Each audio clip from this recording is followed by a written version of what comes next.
오늘 말씀 시편 67편, 아까 봉독하신 시편 67편을 다시 한번 우리 주님 앞에 봉독해 올리겠습니다.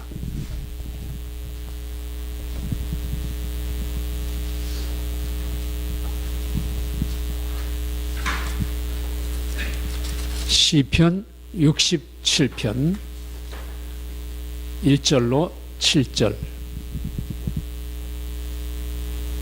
하나님은 우리를 긍휼히 여기사 복을 주시고 그 얼굴빛으로 우리에게 비치사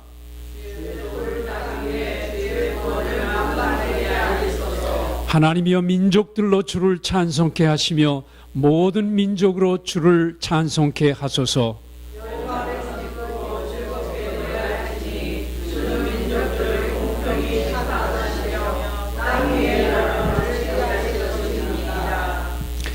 하나님이여 민족들로 주를 찬송케 하시며 모든 민족으로 주를 찬송케 하소서.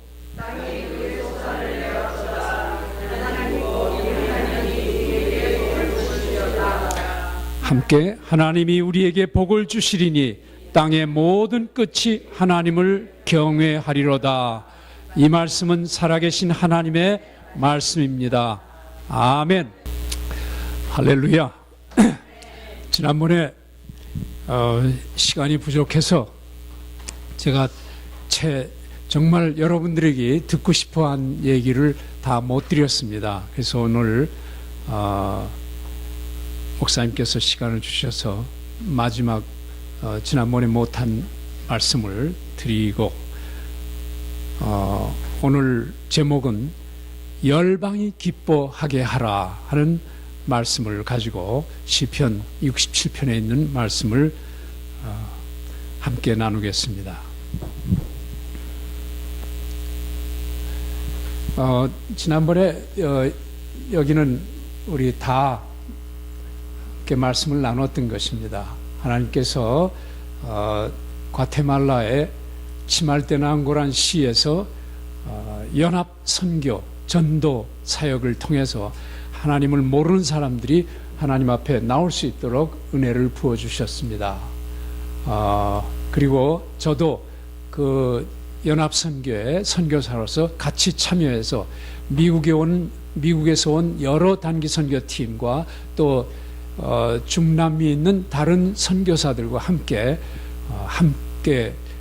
주의 몸을 섬겼습니다.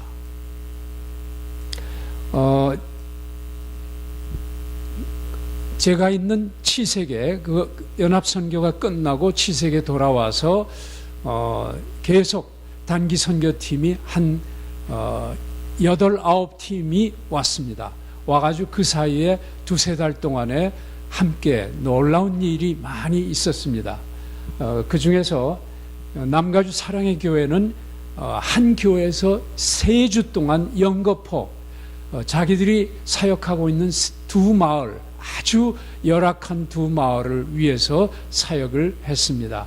그래서 그 중에 한 팀은 치과 의사들로 구성된 팀이었습니다. 이 의사들이 자기들의 바쁜 일정을 하나님 앞에 드리고 그곳에서 평생 치과 의사라고는 구경을 해본 적이 없었죠. 그런 사람들을 치료해 줘서 이분들이 너무 아주 은혜를 많이 받았습니다. 그 다음에 템파에 있는 순복음교회에서 오셔가지고 또 청소년들을 중심으로 해서 사역을 했습니다. 그리고 미주리 펠로십 교회라는 데와 웨인스빌 연합교회가 단기 선교팀으로 합쳐서 주님을 증거하고 복음을 전했습니다. 저한테도 굉장히 놀라운 일이 생겼어요. 송태길 목사님이란 분이 교단의 선배 되시는 목사님이 오셔서 치유사역을, 기도와 치유사역을 같이 했는데, 저는 통역을 하는 도중에 이분의 사역을 통해서 많은 걸 배우고 하나님께서 능력을 주셔서 기도 치유사역을 할 수 있게 됐습니다. 그 중에서 놀라운 일이 생긴 거는 우리 과테말라의 사시는 집사님이, 이영복 집사님이란 분이 늘 우리 여름마다 우리 선교지에 오셔가지고 주님이 주신 은사로서 전기 시설을 늘 돌봐주고 고쳐주고 그랬습니다. 이분이 손녀딸을 데리고 왔는데 손녀딸이 우유 알러지로 우유 제품은 아무것도 먹질 못하는 그런 어려운 일이 있었는데, 이번에 기도하면서 이 어린아이가 치료를 받았습니다. 그래서 아이스크림, 제일 어린이들이 좋아하는 아이스크림과 치즈버거니 뭐든지 우유로 만든 음식은 다 먹을 수 있도록 하나님이 은혜를 부어주셨습니다. 무엇보다 놀라운 것은 그 어린아이가 하나님의 말씀을 신뢰할 수 있었다는 거죠. 예, 초등학교 1학년짜리가 성경에 있는 말씀, 하나님이 주신 음식은 모든 것이 선하니 감사로 기도하며 먹으면 문제될 것이 없다 하는 말씀에 애가 은혜를 받고, 그 다음부터는 하나님의 말씀에 대해서 존중하는 그런 성품을 갖게 됐습니다. 어린 아이들이 어린이 교회를 통해서 우리 작은 목자들이 나가서 말씀을 전합니다. 목사가 전하는 게 아니라 작은 목자, 즉 우리 학교에 교사들이나 그 다음에 상급학년 학생들이 말씀을 배운 다음에 그 사람들이 나가서 어린이들을 위해서 복음을 전합니다. 이러니까 동네 애들이, 믿지 않는 애들이 나와서 예수 그리스도의 말씀을 듣고 영접을 하게 됩니다. 잃어버린 영혼들이 하나님 나라로 나아갈 수 있도록 문이 열려진 겁니다. 그래서 아주 얼마나 하나님께 영광이 됐는지 모릅니다. 갈릴리 교사들과 함께 말씀을 나눴습니다. 이 송태길 목사님이란 분이 참 훌륭한 분입니다. 말씀도 능하실 뿐 아니라 기도에 능해서 기도를 통해서 많은 사람들이 정신적인 문제나 그렇지 않으면 영적인 문제, 신체적인 문제를 해결할 수가 있었습니다. 그리고 저희 공동체에서 거리가 2시간 반 되는 거리, 길이 얼마나 험한지 몰라요. 이 큰 어린아이들 머리만한 그런 돌들이 그냥 깔려있는 그런 돌짝밭인데 2시간 반 동안 그런 데에 교회를 세웠습니다. 지난 4월 달에 교회 성전이 건축이 되고, 그 다음에 이 성전이 높은 언덕 위에다 건축이 됐기 때문에 진흙바닥으로 된 길을 올라갈 때마다 사람들이 미끄러져요. 그거를 교회에서 마저 그 미국에 있는 교회가 건축을 해준 교회가 또 콘크리트로 계단을 만들어줘서 이번에 준공식을 했습니다. 중보기도 사역자들 앞에서 주님이 깨끗이 치유하심을 증거하며 즐거워하는 성도들.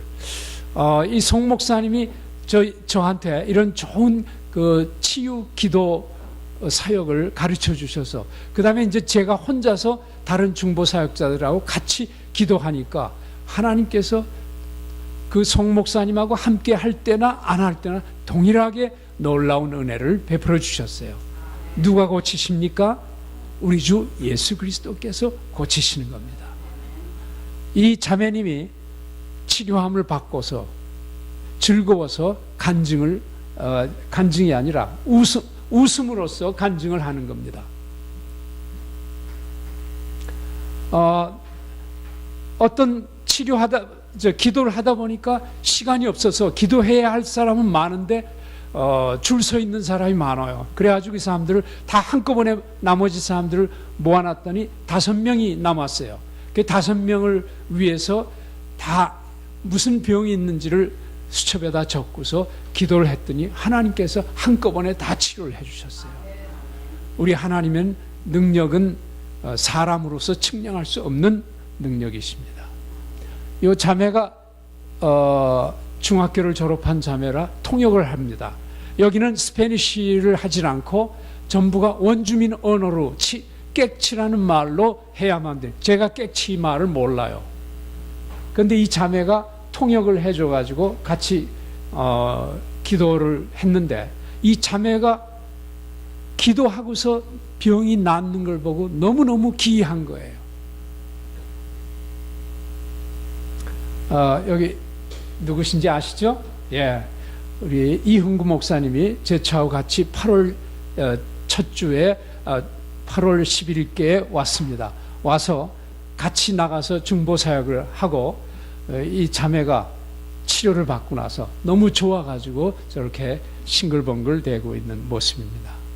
예. 환자들의 이름과 병명, 날짜를 수첩에 기록하고 주님께서 어떻게 기도에 응답하시는지를 알고 하나님의 역사를 스스로 제가 체험을 하게 됐습니다. 예. 우리는 성경에 나와 있는 거를 성경에서 주님께서 수없이 말씀을 했는데도 우리의 믿음이 연약해서 그걸 믿지 않는 거예요. 주님이 치료하시는 걸. 그러나 주님은 지금도 치료하십니다. 아멘. 7세계 청년들 중에 크리스찬 청년들 중에서 이 오토바이 엔진에다 달고 이 3명 내지 4명을 운전하는 뚝뚝이라는 택시가 있어요. 이름이 뚝뚝이에요. 예. 왜냐하면 오토바이라 소리가 어떻게 나요? 뚝뚝거리죠. 뚝뚝거려서 뚝뚝이라고 이름이 나 있어요. 그 뚝뚝이 운전사들을 한 10여 명을 초대해가지고 우리가 아침에 식사를 나누면서 7세계에 있는 그 청소년들을 어떻게 복음화시킬 것인가, 이 애들하고 같이 의논을 했습니다. 또 마약 문제가 굉장히 심각하게 청소년들 가운데서 일어나게 됐어요. 그래서 그 아이들에게 그 아이들을 구원하기 위해서 같이 의논을 했었습니다. 그러고서 이 통은 뭐냐면 이 가스를 넣고 다니다가 가스 떨어지면 이걸로 집어넣으라고 통을 선물로 하나씩 줬어요. 이건 가나안이라는 마을의 새 교회 건축을 돕는 것입니다. 저희 갈릴리 공동체가 벌써 지난 약 10년간에 걸쳐가지고 10대개의 교회를 건축을 해줬어요.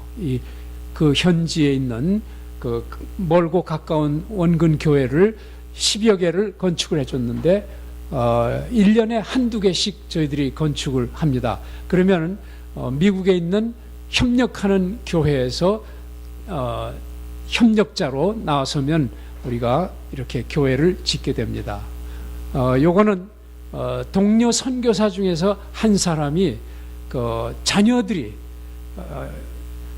그 어머니가 선교사로 나가 있는데 어머니가 섬기는 그 선교지를 우리도 섬기게 해달라고 자녀가 돈을 세이빙을 해가지고 이렇게 교회를 건축하게 됐습니다.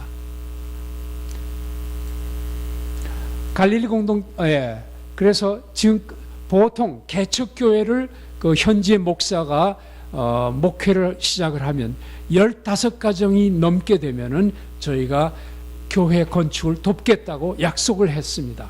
그럴 때 그 성도들이 담임 목사님을 도와서 자립하겠다는 의지가 분명할 때, 그리고 자기들의 비용으로 땅을 구입을 해서 건축을 하기 원할 때 저희들이 그 자재비며 인부 비용을 댑니다.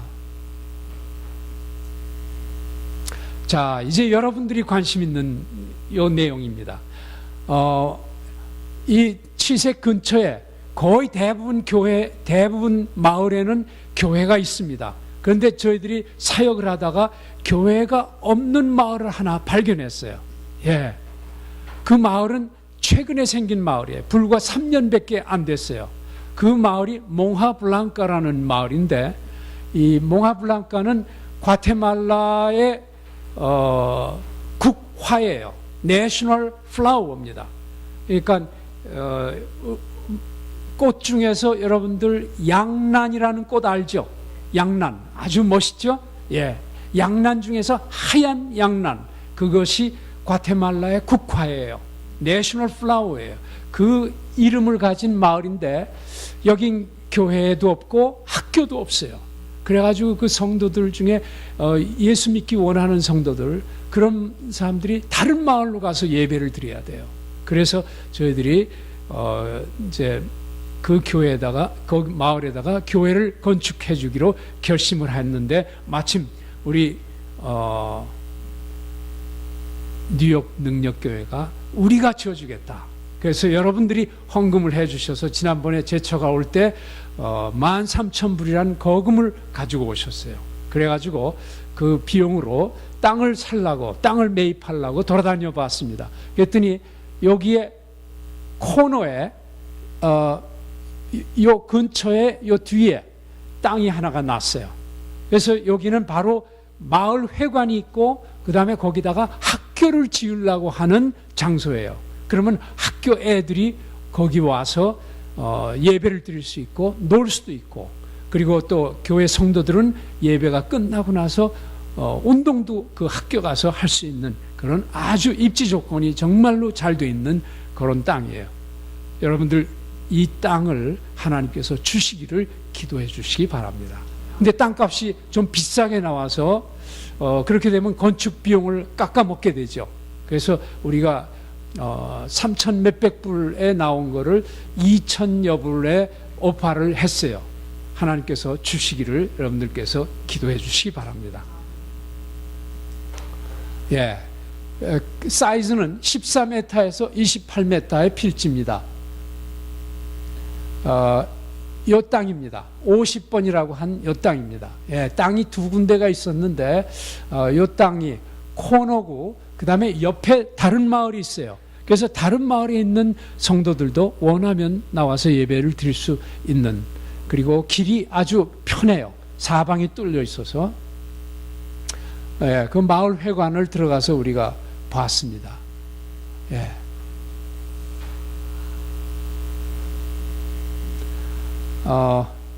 이건 뭡니까? 파파야. 예, 여러분들 좋아하는, 위장에 특히 좋은 파파야. 먹고 싶죠? 예, 여러분들이 갈릴리 공동체 오면 이 파파야가 몇십 그루가 있어요. 예, 늘 먹을 수가 있어요. 이건 뭐겠어요? 망고예요. 예, 망고가 5년 만에 첫 번째 열매를 맺었어요. 이것도 몇십 그루가 저희가 있어요. 그러니까 오면 여러분들 잡수실 수 있겠어요? 있고 말고요. 예. 오늘 우리가 열방이 기뻐하게 하라 하는 제목으로 말씀을 함께 나눌 텐데, 여러분들에게 이런 도전을 해드리기 원합니다. 선교가 존재하는 이유, 왜 교회에서 선교하면서 교회에서 선교에 대한 말을 그렇게 많이 하는 이유가 뭐냐? 선교가 존재하는 이유는 뭐 때문이야? 예배가 존재하지 않는 지역이 있기 때문이다. 예. 미국에 아주 존경받는 목사님이 있어요. 존 파이퍼라고. 파이퍼라면 피리 부는 사람이란 뜻이에요. 이 존 파이퍼라는 훌륭한 목사님이 있는데 아주 그 설교가 대단하게 뛰어나신 분이에요. 이분이 말씀하신 글을 제가 이번에 선교에 대한 세미나에서 그 책을 소개를 받고 읽고 너무 감동을 받았어요. 그래서 제가 오늘 설교하는 내용은 그 책에서 그 목사님이 얘기하신 내용 중에서 훌륭한 걸 제가 많이 뽑아서 얘기한 것인 줄로 아시기 바랍니다. 선교가 존재하지 않는 이유는 예배가 존재하지 않기 때문입니다. 시편 67편에 보면은 요거 시편 67편은 여러분들이 정말로 즐겨 읽으시기 바랍니다. 하나님은 우리에게 은혜를 베푸사 복을 주시고 그의 얼굴빛을 우리에게 비추사 주의 도를 땅 위에, 주의 구원을 어디에? 모든 나라에. 한국에만이 아니라 과테말라뿐만이 아니에요. 미국뿐만이 아니에요. 모든 나라에 알리소서. 왜? 하나님은 온 땅의 하나님이시죠. 그렇죠? 예. 하나님이여 민족들이 주를 찬송하게 하시며 모든 민족들이 주를 찬송하게 하소서. 여러분들이나 제가 기도할 때 하나님 모든 민족들이 그리스도 앞에 나올 수 있게 도와주세요 하고 기도해 주시기 바랍니다. 아멘. 온 백성은 기쁘고 즐겁게 노래할지니 주는 민족들을 공평히 심판하시며 땅 위의 나라들을 다스릴 것임이니라. 5절, 5절은 3절이나 똑같아요. 6절, 땅이 그의 소산을 내어 주었으니 하나님 곧 우리 하나님이 우리에게 복을 주시로다. 땅이 그의 소산을 내어 주었으니 하나님, 우리 하나님이 우리에게 복을 주시로다. 다시 말하면 하나님이 복을 주시기 때문에 땅이 소산을 내는 거예요.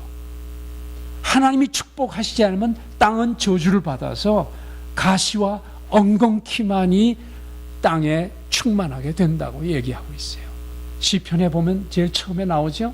예, 아담과 이브가 범죄하고 하나님 앞에서 범죄했을 때 그 아담과 이브뿐만 아니라 그 다음에 땅과 그들이 살고 있는 땅과 그의 자손들이 하나님 앞에 저주를 받게 됐던 것입니다.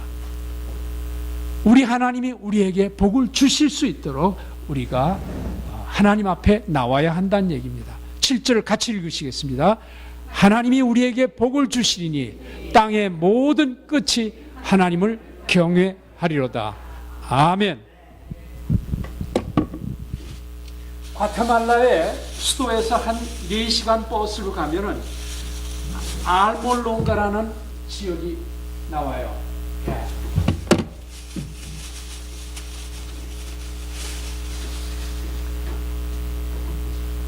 이게 뭔지 아세요? 캐럿이죠. 예. 왜 제가 이걸 가져왔네 하면 이 알몰롱가라는 지역에는 놀라운 성령의 역사가 지금부터 한 40년 전에 일어났어요.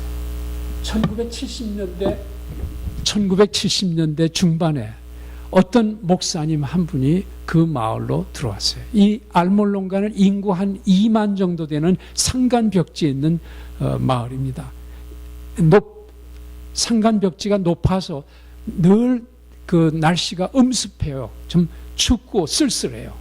그런 지역이 이 과테말라가 더운 지역도 있지만 그렇게 쓸쓸한 지역도 있어요. 그래서 거기는 채소가 잘 돼요. 예. 날씨가 좀 서늘해야만 채소가 되지 더운 열대 지역에서는 채소가 안 돼요. 채소 먹는 사람이 없어요. 예. 있어도 비쌀 수밖에 없죠. 근데 이 지역에 이 알몰롱가는 원래 그래서 산간에 있기 때문에 이 채소를 경작을 했는데 땅이 저주를 받아서 잘 안 됐어요. 다만 그거밖에는 할 수가 없어서 그걸 했던 겁니다. 땅을 파면은 물이 나오려면 한참 파야 돼요. 그런데 여기에 그 어떤 목사님이 거길 가가지고 거기에서 터전을 세워서 중보기도 사역을 시작했어요. 그분이 중보기도를 시작한 지 한 20년이 됐을 때 그 사이에 어떤 놀라운 일이 일어났냐면 거기는 사람들이 아주 악해가지고 술 먹고 마약하며 매춘을 하고 그 아주 도둑 강도들이 들끓었어요. 그래가지고 그 인구 2만 되는 조그마한 마을에 감옥소가 몇 개가 있겠어요? 4개나 있어요. 믿어지십니까? 인구 2만이면 읍이에요. 한국으로 볼 때는 읍이에요. 거기에 이 감옥소가 4개가 있고 그 다음에 바가 32개가 있었대요. 30년대, 70년대 중반에. 그런데 20년을 지난 동안에 점점 그 범죄가 줄어들어가지고 감옥소가 비즈니스가 안 돼가지고 하나씩 둘씩 문을 닫기 시작했어요. 바도 문을 닫기 시작했어요. 1990년대 완전히 없어져 버렸어요. 감옥도 없어지고 바도 폐업을 하게 됐어요. 어떻게 그런 일이 일어났냐? 목사님 한 분이 들어와서 중보기도를 하기 시작해서 퍼지기 시작한 거예요. 그래가지고 그때까지는 그 개신교가 없었다가 그 목사님으로 말미암아 교회가 생겨나기 시작했다는 얘기예요.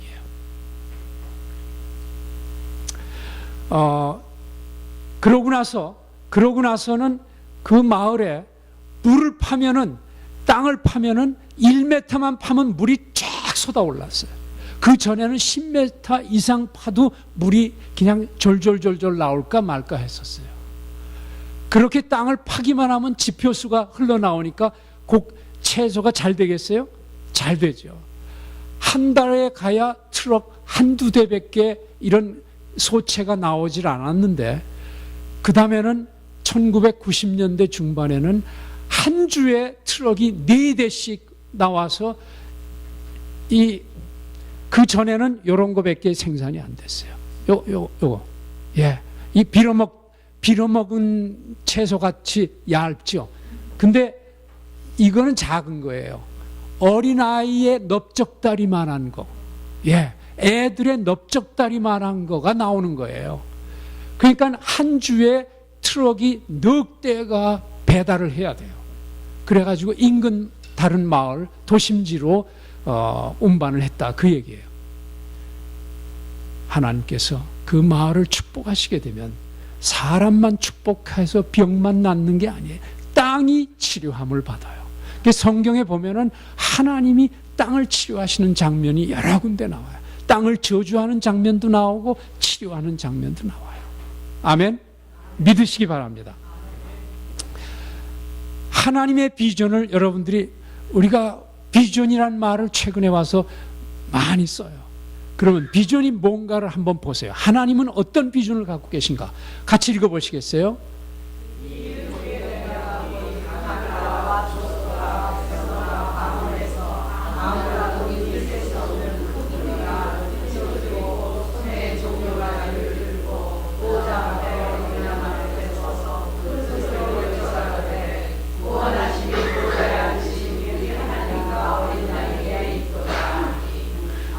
요한계시록 7장 9절에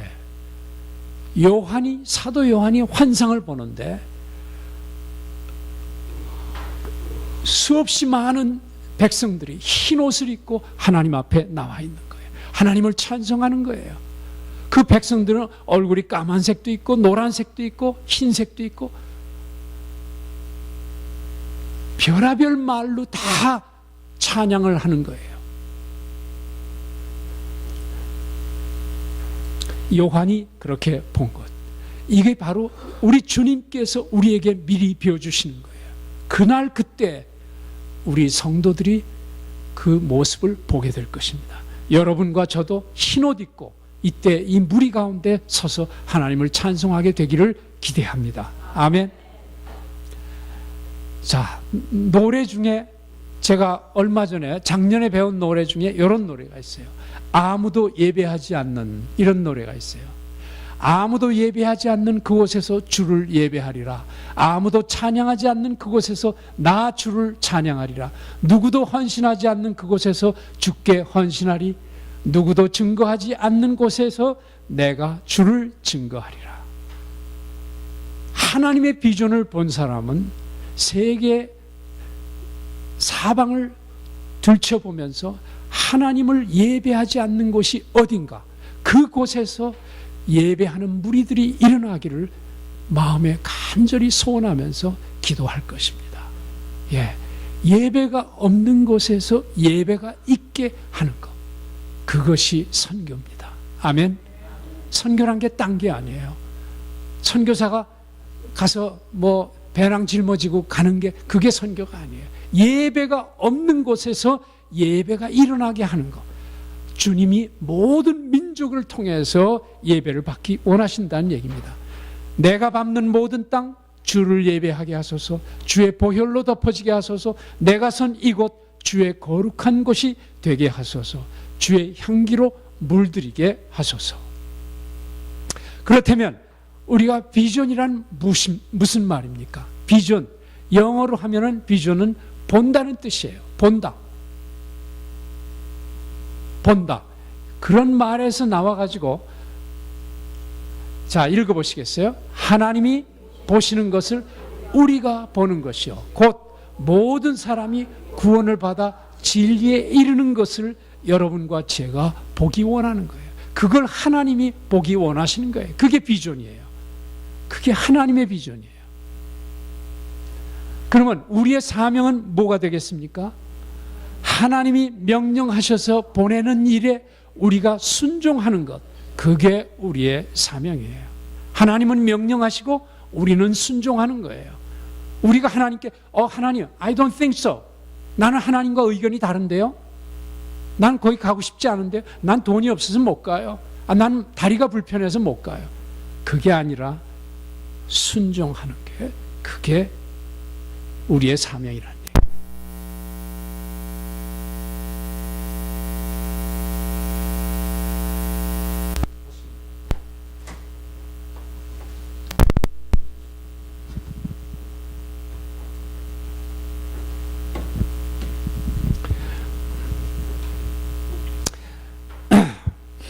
교회의 궁극적인 목표는 선교가 아니라 예배입니다. 선교가 존재하는 이유는 지금 말씀드린 대로 예배가 존재하지 않는 곳이 있기 때문에 예수 그리스도께서 이 땅에 재림하실 수가 없습니다. 주님은 모든 민족이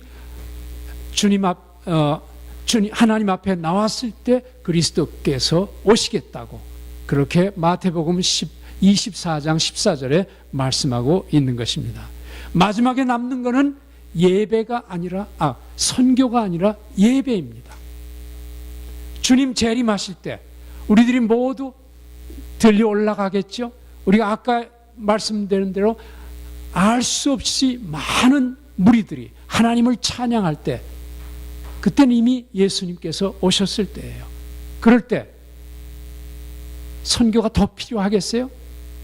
이미 문 닫았어요. 그때는 다 문을 닫았어요. 방언할 필요 없어요.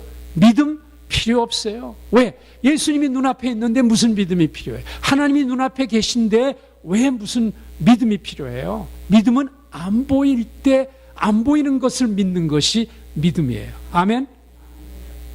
믿지 않고 예배하지 않는 곳에 그런 사람들이 있을 때 복음을 전하러 가는 것이 선교예요. 아멘? 마지막에 남는 것은 선교가 아니라 예배입니다. 사람이 아니라 하나님이 중요하시기 때문입니다. 이 세대가 끝나고 수없이 많은 무리가 하나님 보좌 앞에 엎드릴 때 선교는 더 이상 없습니다. 선교는 주님 오실 때까지만 땅 위에서 필요한 것입니다. 그렇지만 예배는 천국에 가서도 영원히 지속됩니다. 그러므로 예배는 선교의 원동력이 바로 예배고, 선교의 목표가 바로 예배입니다. 모든 땅에서 모든 언어와 문화 속에 있는 사람들이 하나님 앞에 예배 드릴 수 있는 것, 그거를 우리 머릿속에 꿈꾸면서 우리가 나가는 것이 선교입니다. 아멘. 선교의 목표는 열방의 모든 민족들이 하나님의 위대하심을 기뻐하는 것입니다. 여호와께서 다스리나니 땅은 즐거워하며 허다한 섬은 기뻐할지어다. 하나님의 민족들이 주를 찬송케 하시며 모든 민족들이 주를 찬송하게 하소서. 온 백성은 기쁘고 즐겁게 노래할지라. 온 백성이 하나님을 예배하게 되면 그게 온 백성한테 무슨 유익이 있어요? 유익이 많죠. 하나님이 그 땅을 축복하실 거 아니에요. 아멘. 하나님이 이것보다 더 큰 먹을 수 있는 열매와 소산과 육축을 우리에게 허락하실 겁니다. 하나님은 그런 모든 땅에서 예배받기 원하시는데 그 결과는 뭐냐? 우리에게 축복을 주시기 위해서 그런 거예요. 어떻게 보면 하나님은 하나님 참 욕심도 많아. 그럼 이렇게 지금도 믿는 사람이 많은데 그만하면 됐지. 뭘 그렇게 끝까지 모든 땅에 모든 섬에서 예배를 받으시려고 하는가? 아니죠. 그 모든 것을 하나님이 지으시지 않은 것이 없기 때문이죠. 하나님이 그 모든 땅을 축복하기 원하시기 때문에 그런 거예요. 아멘. 선교는 예배로 시작하고 예배로 끝납니다. 사람의 유익을 구하는 것보다 하나님의 영광을 추구하는 일에 더 애정을 갖고 그것을 교회의 우선순위로 두어야 되는 것입니다. 아까 여러분들이 보신 대로 제 아내가 여러분들 심부름을 했습니다. 여러분들 중에서 힘껏 헌금을 해주셔서 가지고 왔습니다. 하나님에 대한 열정이 약한 곳에 선교에 대한 열정도 약합니다. 하나님의 열정이 뜨거운 곳에 선교의 열정도 뜨겁습니다. 모라비안 성도들에 대한 그 말씀을 제가 1, 2년 전에 여러분들과 함께 나눈 적이 있었죠. 모라비안 성도들. 그렇죠? 예.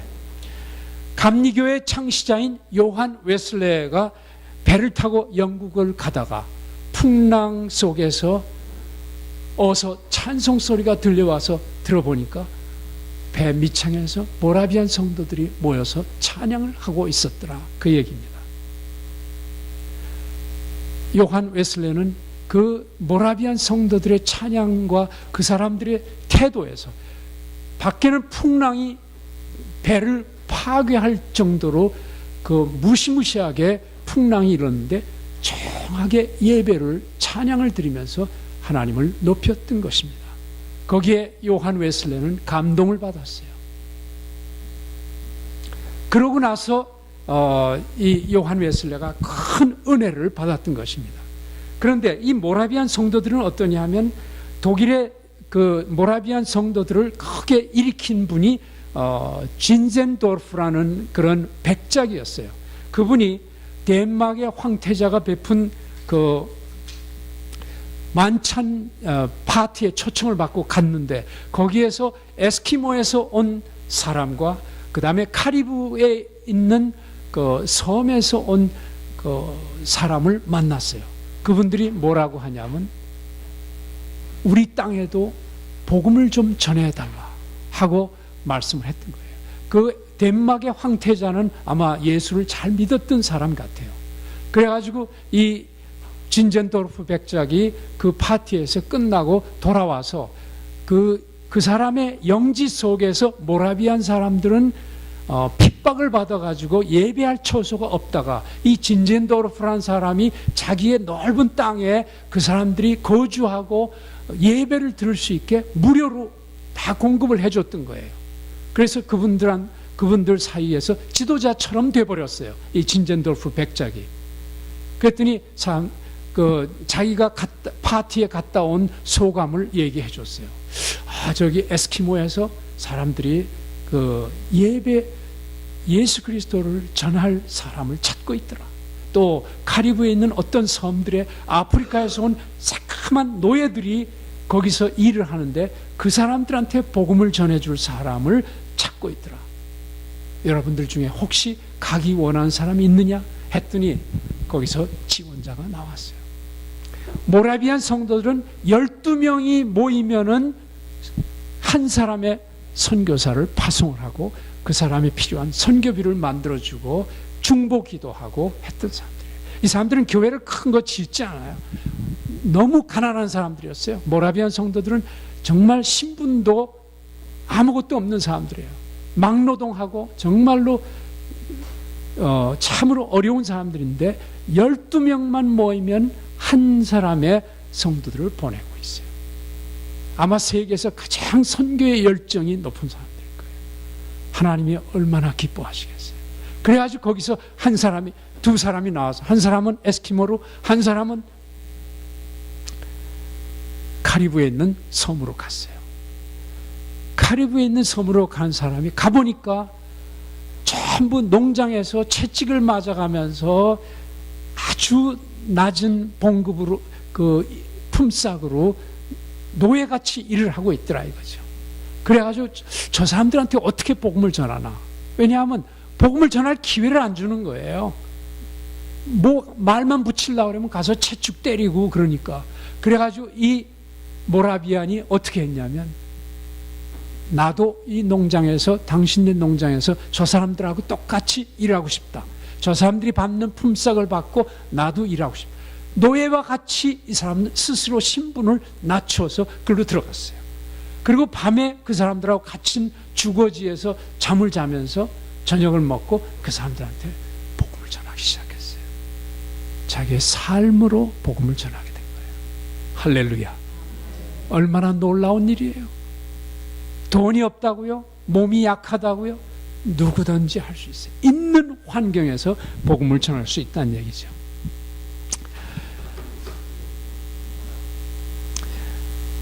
선교의 핵심은 교회가 하나님을 중심에 두고 있느냐 아니냐에 달려 있습니다. 왜냐하면 선교를 처음 시작하신 분이 누구라고요? 하나님이세요. 우리 하나님 아버지가 그래서 이 땅이 죄악이 가득 찬 곳에 예수 그리스도를 보내신 거예요. 예수님 오셨을 때 섬김을 받으려고 오셨어요? 아니에요. 섬기려고 오셨어요. 모라비안들은 바로 섬기기 원하는 사람들이었어요.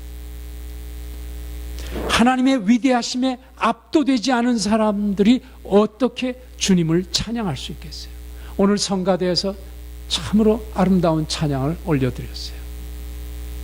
하나님의 은혜에 우리가 압도됐을 때 우리가 그 은혜에 감사해서 주님 앞에 찬양을 올려드리고 헌금을 드리고 또 선교지로 나가는 것입니다. 시편 96편에 이렇게 말씀이 되어 있어요. 여호와는 위대하시니 지극히 찬양할 것이요 모든 신들보다도 경외할 것입니다. 1793년 그러니까 지금부터 한 230년 전에 230년 전에 영국에서 배를 타고 인도로 향했던 현대 선교의 아버지가 있었어요. 그 사람 이름이 누굴까요? 윌리엄 캐리. 선교 역사상 이분보다 훌륭한 사람이 없었어요. 근대 선교의 아버지라고 하니까. 이 사람이 책에서 고백을 합니다. 영국을 떠날 때 나는 인도가 회심하기를 간절히 소망했다. 수많은 장애를 만날 때마다 하나님이 도움이 없었다면 그런 소망은 죽어버렸을 것이다. 이분이 인도로 떠난다니까 그분을 담임하던 담임 목사님부터 인근에 있던 교회의 목사님들마저 모일 때마다 손가락질했어요. 야, 어떻게 하나님이 알아서 복음을 하나님이 구원받을 자를 구원해 주실 텐데 왜 네가 설치고 다니냐? 인도는 뭘 찾아 먹으러 가냐? 이랬어요.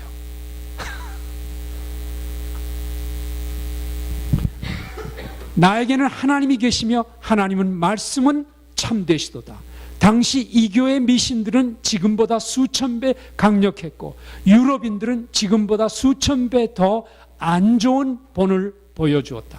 그리고 모든 사람들이 나를 버리고 핍박했으나 이 윌리엄 캐리의 첫 번째 부인도 남편을 버렸으니까 말 다 했죠. 예. 그만큼 사람들이 인도로 가는 것을 손가락질했어요. 인도는 그야말로 악한 나라인 것처럼 보였던 거예요.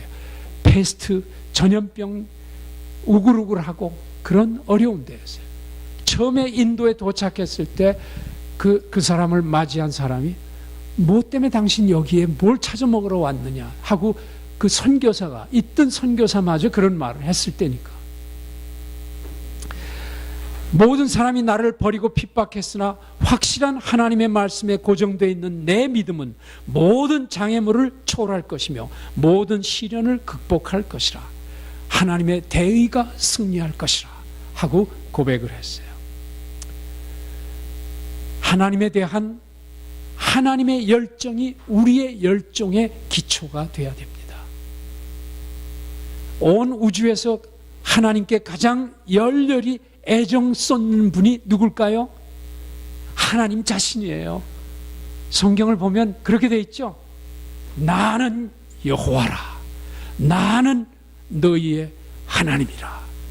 하나님은 당신의 이름을 대단히 자랑스럽게 생각하셨을 뿐만 아니라 그 이름에 도전하는 자는 용납하지 않으셨어요. 우리가 생각하면 그 하나님은 참 과대망상증 환자인 것 같다 하고 하나님을 손가락질할 수 있을지 몰라요. 한번 하나님이 돼보세요. 어떠신가? 하나님은 우리와 하나님, 우리가 먼지 티끌이라고 하면 하나님은 우주예요. 그렇게 해도 하나님을 비교할 수가 없어요. 왜? 하나님은 모든 걸 만드신 분이시거든요. 예? 그 하나님은 우리에게 복을 주기 위해서 우리에게 친히 먼저 내려오신 분이에요. 아멘? 예. 근데 복을 거절하니까 그 하나님이 보시기에 어때요? 너무 불쌍하고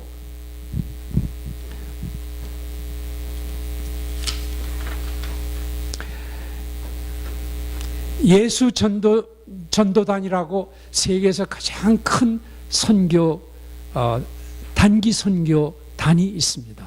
예수 선교단, 예수 전도단. 여기에는 단기 선교를 하는 청년들이 약 4만 명 이상이 여기에서 자원봉사를 해요. 아무 사리 없이. 대학생들, 청년들이. 거기에 지도자 되는 존 더우슨이라는 사람이 있어요.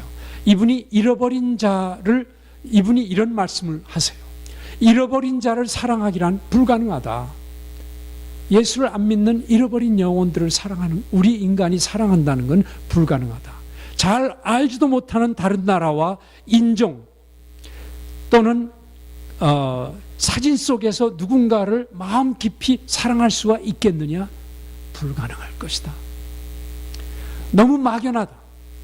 우리가 믿음을 전하거나 잃어버린 자를 위해서 기도하는 가장 첫 번째 이유는 동정심 때문이 아니라 무엇보다도 하나님을 사랑하기 때문에 하는 거다. 그 사람을 뭐 특별히 내가 동정한다?